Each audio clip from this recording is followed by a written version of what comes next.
Hi everyone, Shaked Bartal is here. Hope everyone is having a great Sunday evening. Ladies and gentlemen, yours and mine and everyone else, Carolina Panthers lost a tough one on the road. Those Tampa Bay Buccaneers by the score of 31-17. And ladies and gentlemen, the Panthers are 0-2. The Buccaneers are 1-1. But honestly, as a Panthers fan, the way you look at it is two half type of a game. The first half, Panthers looked terrible. They were down 21 nothing. They had multiple turnovers. The defense couldn't stop anyone.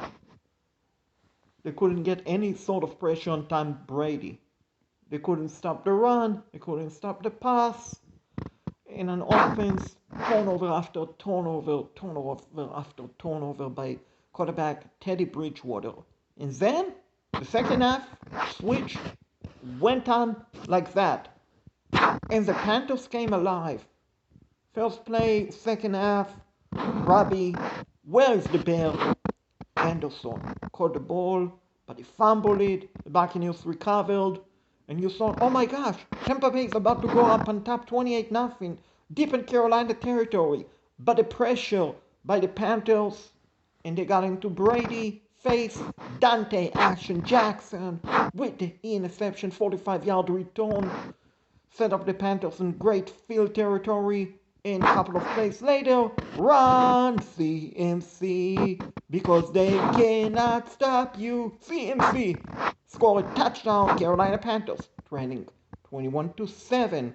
Then another stop, another turnover, this time recovered by Woodrow. Don't call me Mr. President, don't call me Show Anton. With the fumble recovery, Panthers at the ball, they score another touchdown. This time, it's touchdown again on 4th and 2. You know Joe Brady has some tricks in the bags, and he called a shovel pass. Teddy Bridgewater with the end off slash shovel pass to run CMC. He scored a touchdown. Panthers trailed 21-14. Panthers mounted a comeback. And that play, Christian McCaffrey, when he scored a touchdown, he hurt his ankle as of recording of this video 5 o'clock-ish. I hope Christian McCaffrey will be alright, obviously. But the Panthers haven't released any sort of update regarding Christian McCaffrey injury status moving forward. Then the Panthers couldn't stop the Buccaneers. The Buccaneers got a field goal, another turnover by the Panthers. Interception this time by Teddy Bridgewater. The Buccaneers got a field goal. Then the Panthers got a field goal themselves, and Tampa Bay recovered an onside kick, and a couple of plays later scored a touchdown to win the game 31-17. And honestly, ladies and gentlemen, as a Panthers fan, I'm sitting here, despite the Panthers losing, I'm actually more proud, more optimistic right now of the Carolina Panthers as a whole compared to last week's game against the Las Vegas. Don't call us anymore Oakland Raiders. Last week against the Raiders, the Panthers defense looked flat throughout the game. They couldn't stop the run, they couldn't stop the pass, they couldn't get a pressure on Derek Carr. Today, they actually did a pretty good job considering overall, considering the 4 turnovers that the Panthers committed, considering the silly penalties, couple of silly, inexcusable penalties by rookie defensive tackle Derek Brown. 2 costly penalties. You remove both of these costly penalties, and more than likely, you take 10 points away from Tampa Bay Buccaneers. So both of these penalties, ladies and gentlemen, cost the Carolina Panthers points. Both of them. So overall, the grand scheme of scheme, I'm actually very optimistic with what I saw from the Panthers moving forward. especially the second half. The first half, nah, they didn't look good. They looked really bad. Offense, defense. But you know what? On the road, against the Super Bowl contender, against the powerhouse offense of Tampa Bay Buccaneers, to have 4 turnovers and to still be in the game and to have a chance to tie it up, to win it, to have 3 turnovers and to have a chance to tie it up, it shows to me how much resilient this Carolina Panthers team have. Sure, they might not win a lot of games this season. They will be lucky to win 3 to 5 games at the very most. But make no mistake about it, this future of the Carolina Panthers is very bright. And we are seeing it in front of our eyes. And sure, you like to win every game as possible. Of course, you'd rather be 2-0 or 1-1 versus 0-2.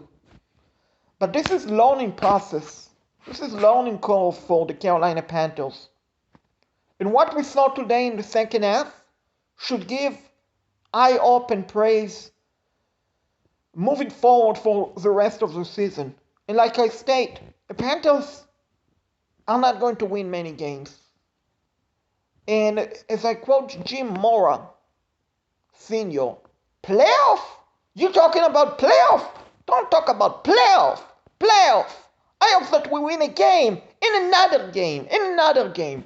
And that should be the views for the Carolina Panthers this season. Don't talk about playoffs, but talk about getting better, week in and week out. And I'm optimistic, ladies and gentlemen. 0-2, yes, it sucked. It's frustrating. You'd rather be 1-1. You'd rather be 2-0. But I'll be honest with you, after what I saw today from the rest of the NFL, one team in particular, Atlanta, they're the ugly-built Falcons. At one point, they were leading by 22 points on the road at Dallas, and they lost 40-39. 40-39 on the road. You look at the Jets against the 49ers. Sure, that is a game that you think the Jets have no chance, and of course. But then you remove quarterback Jimmy Garoppolo from the 49ers. You remove Joey Bosa from the 49ers, and Solomon Thomas, both players suffering potentially season-ending injuries for both of them. And you presume the Jets have a chance, but they did not. They played terrible. So quite honestly, and also don't forget about, don't call me Minnesota Vikings. They Vikings. Honestly, the Carolina Panthers might be 0-2.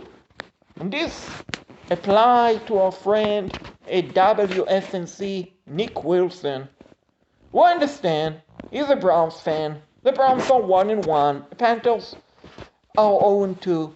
But I got news for you, Mr. Nick Wilson. The Carolina Panthers are not the worst team in the NFL. After what I saw today, Carolina Panthers' future is very, very bright moving forward. Hopefully next week they will beat the the Los Angeles Chargers. But we should wait and see. And let's hope that Christian McCaffrey is going to be healthy. Ladies and gentlemen, I also want to wish my thoughts and prayers and my condolences to WFNZ. A short time ago, one of their producers, Mark Slidell, passed away. So my thoughts and prayers are with his family and the entire WFNZ family and all who know him. Life is short. Life is very short. Don't take it for granted. Make sure to tell your loved ones each and every night that you love them. Give them a hug. Give them a kiss. Don't take anything for granted. Life is too short. Indeed. Rest in peace, Mark Seidel, and go Panthers.